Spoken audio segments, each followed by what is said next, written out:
گھر تے جناب چونپڑی ہے، تیرا گھر تے کچا بنیا ہویا ہے۔ اس نے کہا ٹھہر جا، میں تیرے واسطے کوٹھی بناواں گا۔ ہن توجہ کریو دوستان محترم، کوٹھی تیار پئی ہوندی ہے، بنگلہ تیار پیا ہوندا ہے۔ ماں کدے چاواں بنا کے،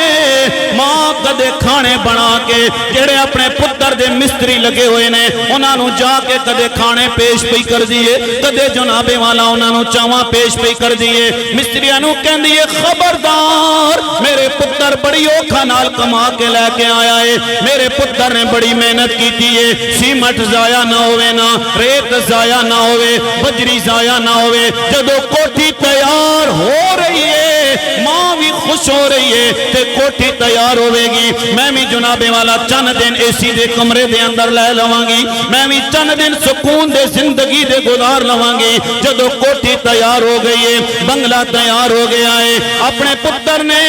اپنی زنانی نو نال لے آئے۔ جدو پتر چلن لگے آئے، جناب والا دی بیوی بھی نال جان لگی ہے۔ ماں نے پھٹے پرانے کپڑیاں دی او پوٹلی اٹھائیے، ماں بھی چلن لگی ہے۔ پتر نے کہا اماں تو کدھر پہ جاندی ہے؟ اے کوٹھی میں تیرے واسطے نہیں بنائیے، اے کوٹھی تے میں اپنی بیوی واسطے بنائیے۔ اللہ دی عزت و جلال دی قسم ہے، توجہ کریو ذرا۔ ماں نے کہا میرے پترا تو گھر دے اندر خوش رہ، میں اس چھوپڑی دے اندر خوش رہ لواں گی، کدے کدے آ کے تینوں مل جاواں گی۔ توجہ کریو دوستان محترم، کاش کہ تیرے دل میں اتر جائے میری بات۔ ماں جناب والا کدے روزانہ جا کے کوٹھی نو اپنے ویکھ دیئے، اپنے پتر دے بنگلے نو ویکھ دیئے۔ ایک دن اندر چلی گئی ہے، جا کے ماں کدے صوفیاں نو پئی ویکھ دیئے، کدے پردیاں نو پئی ویکھ دیئے، کہ ماں ویکھ ویکھ کے خوش پئی ہوندی ہے۔ اتنی دیر میں جناب والا بچے دی بیوی آ گئی ہے، اس نے کہا اماں اپنے ہاتھ ہٹا دے، اے میرا خاون بڑی اوکھا نال کما کے لے آیا ہے، تیرے ہاتھ لگن گے ساڑے پردے خراب ہو جان گے، ساڑے صوفے خراب ہو جان گے، میں انہاں بچیاں گے ہاتھ بن کے عرض کرانگا۔ توجہ کریو ذرا، اے تیرا خاون 25 سال تو بعد بنے آئے، اے تیرا خاون 28 سال تو بعد بنے آئے، لیکن اے اللہ دی بندیے تیرے اس خاون نو ماں نے 25 سال تک اپنے سینے نال لا کے رکھیا۔ ماں اپنے پتر نال 25 سال تک پیار کر دی رہی ہے۔ آج کہندیاں نے جناب والا سانو سس دیاں گلاں چنگیاں نہیں لگ دیاں نے، سانو سورے دیاں گلاں چنگیاں نہیں لگ دیاں نے۔ اللہ دی عزت و جلال دی قسم ہے، اگر گھر دے اندر ماں تیرے تے راضی ہے، گھر دے اندر تیرے تے باپ راضی ہے، سمجھ جانا پروردگار بھی تیرے تے راضی ہے، مدینے والا مصطفیٰ بھی تیرے تے راضی ہے۔ آج پچھو نہ باپ نظر نہیں آ رہا تے انہاں دے دل وچ آواز نکل دی ہوئے گی کہ چیتے آندیاں جد وفاواں باپ دیاں، چیتے آندیاں جد وفاواں باپ دیاں، اتھرو نکلن ویکھ کے راواں باپ دیاں، اتھرو نکلن ویکھ کے راواں باپ دیاں۔ ماں دی قدر بھی کر لو، باپ دی قدر بھی کر لو، میرا اللہ بھی راضی ہو جائے گا، او دا حبیب بھی راضی ہو جائے گا۔ میرا دل پیا کردہ ہے، اتنا بڑا اجتماع ہے، وقت میرا ختم ہو گیا ہے، لیکن ہن تساں نے میرے نال مل کے نبی دا کلمہ پڑھنا ہے، اس یقین نال اس عقیدے نال کلمہ طیبہ دا ذکر کر لو۔ اسی ایتھے پڑھ رہے ہیں، اس محفل نو نبی کریم سرکار دو عالم سماعت بھی کر رہے نے، میرے نبی اپنی اکھاں نال ویکھ بھی رہے نے، مل کے پڑھ لو ذرا حق لا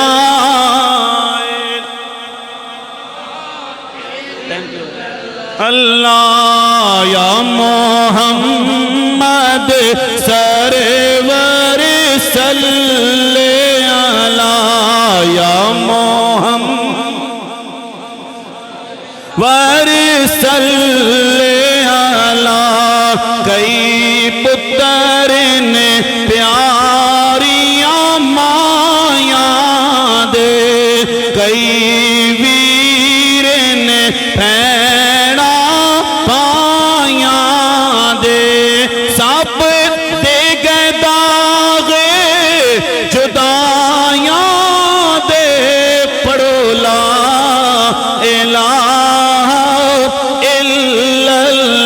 لیکن میں چاہنا آج میں بیان کردا چلا جاواں ادھر توجہ کریو دوستان محترم اسی پتراں نو کوٹھیاں دا وارث بنا کے چلے جاندے ہاں پتراں نو جائیداد دا وارث بنا کے چلے جاندے ہاں پتراں نو جناب دکاناں دا وارث بنا کے چلے جاندے ہاں لیکن بچیاں واسطے کوئی چیز چھوڑ کے نہیں جاندے ہاں سنیو ذرا میاں صاحب فرماندے نے کہ بے شک کے پتر مٹھے میوے ہوندے تے رونق ہوندی گھر دی پر تھیاں جئی کوئی شے نہ محمد تے شمع پرائے کر دی میں گلی گلی اعلان کر دواں اگر اللہ تینو 4 پتر دے نا اللہ دی بارگاہ دے اندر دعا کیتا کر مولا ایک بیٹی بھی ضرور عطا کر دے لوگاں نے سوال کیتا چشتی صاحب ایدی کی وجہ ہے کہ 4 پتر ہون تے ایک بچی ضرور ہوندی ہے کیوں دعا منگوائی جا رہی ہے میں کیا سجنا ذرا خیال کرنا میں تے تو دنیا تو جدو چلے جاواں گے ساڑے بچیاں نے کہنا ہے جلدی کرو جنازے دا وقت ہو گیا ہے ساڑے بھائی کہن گے جلدی کرو مہماناں نے واپس بھی جانا ہے جنازے دا وقت ہو گیا ہے رشتہ دار کہن گے جلدی کرو یار جنازے دا وقت ہو گیا ہے لیکن سجنا ایک بچی ہوندی ہے جڑی تیری تے میری چرپائی نو پکڑ کے کہے گی چاچا حالا میرے باپ دی میت نو نہ لے کے جاؤ نا میں اپنے باپ دا انتظار کرنا ہے میں اپنے باپ دا دیدار کرنا ہے میاں صاحب فرماندے نے کہ تھیاں لئی پردے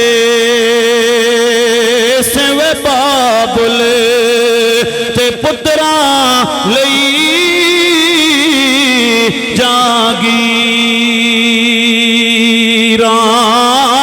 جاگیراں دکھ سکھ سہنا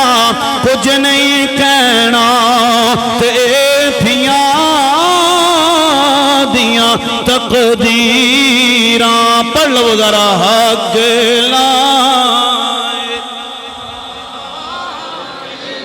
لانا حالا بھی کئی بندے سوچ رہے نے کلمہ پڑھئے یا نہ پڑھئے حضرت موسیٰ علیہ السلام نے اللہ توانو اور عزت آتا فرماوے جڑے میرے بھائی کرسی تھی کرسیاں تے بیٹھے ہوئے نے اللہ توانی عزت دے اندر اضافہ فرماوے حضرت موسیٰ علیہ السلام نے فرمایا مولا کوئی ایسا وظیفہ دس جڑا میں پڑھیا کراں اللہ نے فرمایا موسیٰ پڑھیا کر لا الہ الا اللہ اے اللہ تے ساری دنیا پڑھ دیئے میرے رب نے فرمایا موسیٰ میں نے اپنی عزت و جلال دی قسم ہے ایک پلڑے وچ لا الہ رکھیا جاوے دوسرے پلڑے وچ کل کائنات رکھی جائے اے موسیٰ جس پلڑے وچ لا الہ رکھیا جائے گا او پلڑا کل کائنات نالو بھاری ہو جائے گا اور کوئی زبان خاموش نہ روے اگر اللہ نے تینو ہاتھ دیتے نے ہاتھاں نو بلند کر کے پڑھ لے ذرا حق لا الا اللہ یا محمد سرور صلی اللہ پڑھو لا الا اللہ ایک کلمہ عرشوں آیا جبرائیل امین لے آیا نبی پاک نے فرمایا پڑھو لا الا اللہ یا محمد سرور صلی اللہ پڑھو لا الہ الا اللہ پھر صدقے جاواں جناب وارث علوم میرے علی صدقے جاواں چراغ گولڑا تو صدقے جاواں شاعر حفظ زبان علامہ زمان حضرت علامہ پیر سید نصیر الدین نصیر شاہ رحمت اللہ تعالیٰ علیہ اللہ انہاں دی قبر تے کروڑا رحمت آدھا نزول فرمائے پیر صاحب فرمان دینے اوہ قبر دے اندر جانا لیا اے نہ سمجھی کہ تینوں قبر دے اندر چھوڑ کے آ جانگے تیری ماں جناب قبر تو باہر آ جائے گی گی، تیرا گھر والے قبر تک تیرے ساتھی ہون گے، قبر تک دفن کرن تو بعد واپس آ جان گے، لیکن پیر صاحب فرماندے نے خیال کرنا جتھے کوئی نہیں آوے گا اتھے کملی والا آوے گا، کملی ہیٹھے چھپاوے گا، ہر دکھوں آنے بچاوے گا، پڑھو لا الہ الا اللہ، احوال انہی سے جا کہنا، سنتا ہے خدا ان کا کہنا، مکی مدنی کا کیا کہنا، پڑھو لا الہ الا اللہ، تلیو یار حوال رب دے تے لمی پئیے جدائی، رب ملایا تے آن ملانگے تے ہو رہے امید